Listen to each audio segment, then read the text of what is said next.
እንደ እግዚአብሔር የሚወደን የለም። ኢየሱስ ፍጹም ሰው ስለሆነ በድካሜ ሊራራልኝ ይችላል። የሚፈተኑትን ሊያገዛቸው ይችላል። ለምን? እሱ ልክ እንደነሱ ሆኖ ተፈትኖ አልፏልና። እና እኔ አሁን ህመሜን መልአክ አይረዳኝም። መልአክ ሂድና አገዘው ሲባል ካለውበት ሊያወጣኝ ይመጣል እንጂ ፔኔን በእኔ ጥልቀት አንደርስታንድ ያደርገው። መልአክ ሰው ሆኖ አያውቅም፣ ቁስል አያውቅም፣ ችግር አያውቅም፣ ኃጢአት አያውቅም፣ መውደቅ አያውቅም፣ ኢየሩሳሌም ኖሮ አያውቅም፣ አዲስ አበባ ኖሮ አያውቅም። መልአክ ሰማይ ነው የሚኖረው። ለአገልግሎት ሲላክ ነው የሚመጣው። ሲመጣም አዲስ አበባ እንዲና ብሎ ዞር ዞር አይልም። አውጥቶኝ ተመልሶ ነው የሚሄደው። ጌታ ኢየሱስ ክርስቶስ 33 ዓመት ተኩል መሬት ላይ ኖሯል። ሲኖርም እኔ የለበስኩትን ስጋ ምንም ሳይቀንስ የኔ አይነት ሆኖ ለብሷል። ኢንካርኔት ያደረገ ሪዲመር ነው። ስጋ የለበሰ ወደ ምድር የወረደ በመለኮትነቱ ላይ ሰውነትን የጨመረ አዳኝ ነው።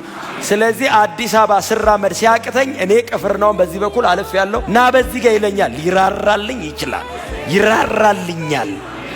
እግዚአብሔር ምንም ነገር ካረገልኝ ኢየሱስን ብሎ ነው የሚያረግልኝ። ለብቻዬ ካገኘኝ ቁጣው ስር ነኝ። በክርስቶስ ደም ነው እግዚአብሔር እኔ ጋር የሚመጣው። በክርስቶስ ኢየሱስ የመስቀል ሥራ ነው የሚያየኝ፣ ኮሚኒኬት የሚያረገኝ። አባ ብዬ ስጠራው አቤት የሚለኝ የኢየሱስ ደም ላይ ስላለ ነው። ስለዚህ ኢየሱስ ቆሞ አባ ባለበት መጠን እኔ አባ እለዋለሁ። አሁን እዚህ ተሰብስበን አባ ስንለው አሩኝ ብቻ አይደለም የሚለው። አባ አባት ብሎ የሚጮን የልጁን መንፈስ በውስጣችን ላከ። የልጅነት አለ ሮሜ 8፣ የልጁ ገላትያ ምዕራፍ 4፣ የኢየሱስ መንፈስ። ስለዚህ አባ ስለው በክርስቶስ ደም በኩል ልጆቼ ይላል። ከኢየሱስ ውጪ በእግዚአብሔር ጽድቅ ፊት መቆም የሚችል የለም። እንደ እግዚአብሔር የሚወደን የለም። ቅድስናውን ግን መቋቋም ስለማንችል ነው ማንጠጋው። እግዚአብሔር ገዳይ አምላክ አይደለም። ሲጠጋ የምትሞተው አትችሎ ራሱ ተሸፋፍኖ የሚመጣው። ለዛ ነው በጣም ይወደናል፣ አይተወንም፣ ይመጣል። ሲመጣ ግን ግልጥ አይልም። ግልጥ ካለ እንጠፋለን። ስለዚህ ተደብቆ ተራራ ላይ ቁጭ ብሎ ተራራ ላይ እንዳትወጡ ይላል። ትሞታላችሁ፣ አትንኩት፣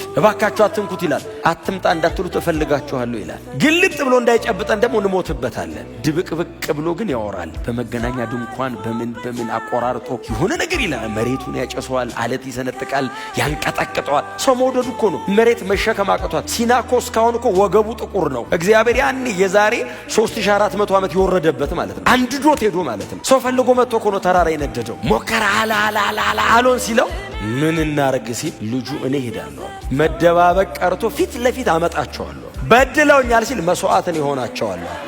ኃጢአት ሰርቷል፣ እኔ ደሜን አፈሳለሁ። ኢየሱስ ስሙ ብሩክ ይሁን።